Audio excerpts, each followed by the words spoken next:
France Bleu Azur, fier d'être azuréen. Et fier d'être avec vous chaque matin sur France Bleu Azur, surtout pour parler d'environnement, d'écologie. Avec vous aujourd'hui, on va réduire ensemble ces déchets à la maison. Alors, ça passe par du tri, mais ça passe aussi par des petites techniques, des petites astuces qu'on va découvrir avec vous ce matin. Alexandre Attens du blog Super Responsable, qui d'ailleurs recense plein d'enseignes pour faire un shopping responsable. Ce matin, des astuces, on en a besoin. Et puis surtout, on va redonner des chiffres.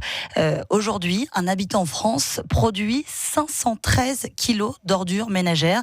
Alors, ce matin, on va essayer d'expliquer comment, justement, on peut éviter de produire autant d'ordures ménagères par an et puis nous donner, bien sûr, des clés.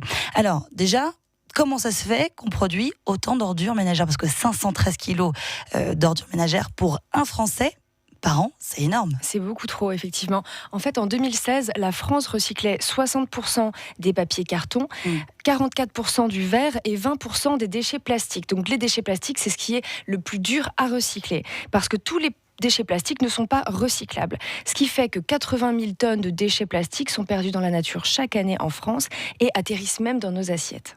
Donc, le gros souci des plastiques, ça reste les films plastiques. Il y a une seule société française qui recycle les films plastiques. Ça s'appelle la société Macaon et qui peine aussi à trouver un modèle économique viable. Alors, quand on parle de films plastiques, c'est finalement tous les petits emballages qu'on peut retrouver quand on achète des fruits, des légumes en magasin. Ça peut être aussi ce qui entoure parfois les paquets de gâteaux. C'est tous ces films plastiques-là. C'est ça. Et les films plastiques qu'on utilise à la maison pour conserver nos aliments au frigo. C'est aussi pour ça qu'il y a des films qui sont créés avec de la cire d'abeille et qui sont réutilisables à l'infini en zéro déchet. On trouve ça aussi. Et ça, on va en parler pour donner quelques petites astuces pour réduire les déchets, par exemple.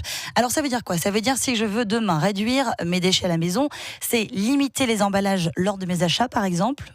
Il y a 5 règles à suivre pour un mode de vie zéro déchet. Allez, on prend un stylo, une feuille, on note. C'est refuser, réduire, réutiliser, recycler et composter. D'abord, on va refuser les tickets de caisse, mettre un stop pub sur la boîte aux lettres. On va la dire merci, déjà, mais non merci. Réduire, donc acheter en vrac, acheter local, d'occasion, réparer, troquer, donner ou partager. Et puis réutiliser, garder tout ce qui peut avoir une seconde vie. Donc les contenants en verre, les sacs en tissu, les vêtements usés, les colis. Faites vos courses avec vos propres contenants. Quand vous allez chez le fromager ou chez le boucher, vous allez avec votre petit tube-tube, puis vous demandez à mettre les aliments dedans. En général, ils acceptent. Alors, il y en a qui vont dire, oui, c'est vrai, mais le tupperware, quand on va faire ses courses, ça veut dire qu'il faut s'organiser, il faut revenir à la maison, il faut amener les tupperwares, ça peut être lourd aussi. Il existe des alternatives comme les petits sacs en tissu également. C'est ça. Mais finalement, c'est une organisation. On repense la façon qu'on a de consommer. Ça veut dire que quand je vais faire mes courses derrière, je m'arme de tous mes petits sachets en tissu. Je peux refuser dans les grandes enseignes de ne pas avoir d'emballage pour certains produits. J'ai le droit ? Oui, on peut refuser. Dans ces cas-là, il faut revenir avec son propre tupperware. Et c'est possible que l'épicier refuse, ou que le boucher refuse, mais c'est en train de se mettre en place. Ça commence à se démocratiser. Je vais chez le boucher ou le poissonnier, j'ai le droit de lui dire non, je veux pas le petit emballage en papier. Oui.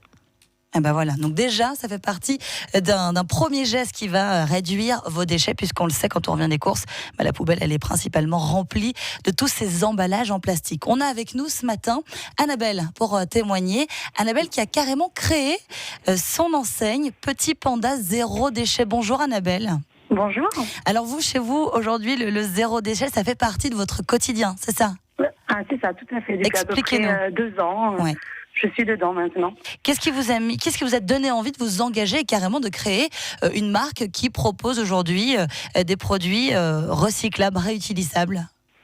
Alors ça a commencé tout bêtement quand j'ai reçu un livre sur cet univers-là. Ouais. Donc c'est devenu un petit peu un livre de chevet.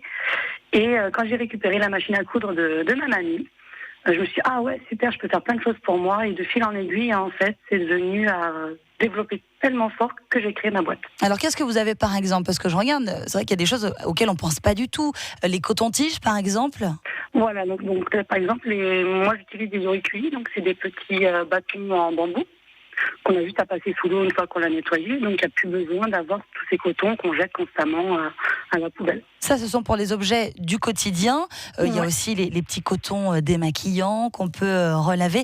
Tous ces déchets-là, finalement, on peut arrêter de se dire qu'on achète ces fameux cotons, ces fameux emballages qui sont jetables. Et il y a des solutions alternatives. Et c'est d'ailleurs pour ça que vous en proposez avec votre enseigne Petit Panda, zéro déchet. Annabelle, merci beaucoup d'avoir été avec nous ce matin sur France Bleu Azur. Et puis, merci de nous proposer aujourd'hui des alternatives possibles. D'ailleurs, il y en a de plus en plus. Il suffit juste de se renseigner. Alexandra, vous restez avec nous puisque dans quelques instants, on aura un autre témoignage, celui de Aude, qui propose de recycler des cartons. C'est vrai que les entreprises, elles jettent énormément de papier, de carton, et là aussi, on peut demander à son entreprise finalement de recycler pour réduire son émission de déchets. Et puis, vous aussi, si vous avez comme Annabelle ou Aude, dans quelques instants, des astuces pour recycler, venez nous raconter, venez nous dire ce que vous avez mis en place à la maison. 04 93 82 03 04.